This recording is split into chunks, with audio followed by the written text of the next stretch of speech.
अस्सलाम वालेकुम। मैं डॉक्टर मिसबा नसीर आज आप लोगों को खून की कमी के बारे में बताऊंगी कि इसके लिए आपको क्या कुछ करना है। जिन ख़वातीन को या जिन मर्दों को या जिन बच्चों को खून की कमी की शिकायत है, जिसमें पीलापन पीलाहट है और उसकी वजह से कमज़ोरी है, थकावट है, चलने में फिरने में दुश्वारी है या सर में दर्द रहती है हर वक्त, उनको अपनी खुराक को बेहतर बनाने के लिए किन किन ग़िज़ाओं का इस्तेमाल करने की ज़रूरत है। सबसे पहले तो ताज़ा फल और सब्ज़ियाँ अपनी खुराक में शामिल करें। ज़रूरी नहीं कि लाल फल और लाल ही सब्ज़ी आपका खून बढ़ाएगी। सब ताज़े फल और ताज़ी सब्ज़ियाँ, मौसम के जो फल हैं वो आपके खून को बढ़ाने में बहुत मददगार साबित होती है। खजूर का इस्तेमाल आपके खून को बढ़ाने में बहुत मददगार साबित होता है।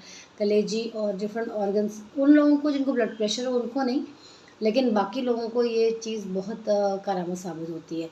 तीसरी इम्पॉर्टेंट बात ये है कि आपको खुराक के साथ-साथ किस तरह अपने आप को दवाइयों से इसको मुकम्मल करना है। तो इसके इंजेक्शंस भी होते हैं, इसके टैबलेट्स भी होते हैं आयरन के। लेकिन आपको स्टोर्स देखने ज़रूरी हैं कि आपके स्टोर्स कितने रेंज में आ रहे हैं आयरन के।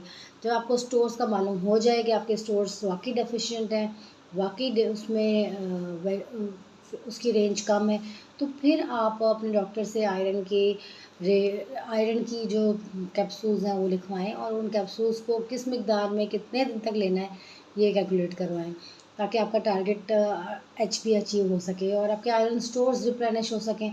इन सब के बावजूद आपने, कुछ लोग ऐसे होते हैं जिनको बहुत ज़्यादा सिम्प्टोमेटिक होते हैं, जिनको चक्कर आते हैं, गिर जाते हैं, चोटें लग जाती हैं, हादसे हो जाते हैं।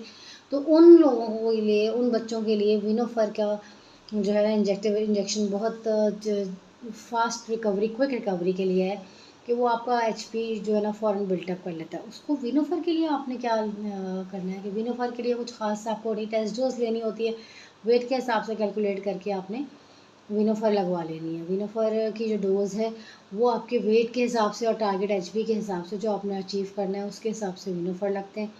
कुछ लोगों को हफ़्ते में 1 भी लग जाए, हफ़्ते में 3 की डोज़ भी हो, 2 हफ़्ते में 3 की डोज़ेज़ भी होती हैं। तो वो डोज़ेज़ आपके एचबी और आपके वेट के हिसाब से आपको रिएक्शन के हिसाब से कि कैसे आपको सूट कर रहे हैं कि नहीं।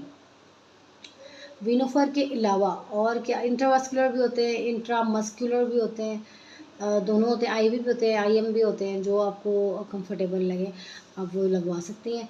सेकेंडली आपने विनोफर के बाद क्या क्या चीज़ हो सकती है, कुछ लोगों का एचबी इतना कम होता है 6-5 कि आपको उसमें विनोफर या आयरन कुछ भी काम नहीं देता, आपको उसमें लाज़िम खून से ही रिप्लेसमेंट करानी पड़ती है। तो आपको सीबी होल ब्लड से होल बैक सेल्स जो है वो लगवाने पड़ते हैं, ट्रांसफ्यूजन करवानी पड़ती है, उसके लिए क्रॉस मैच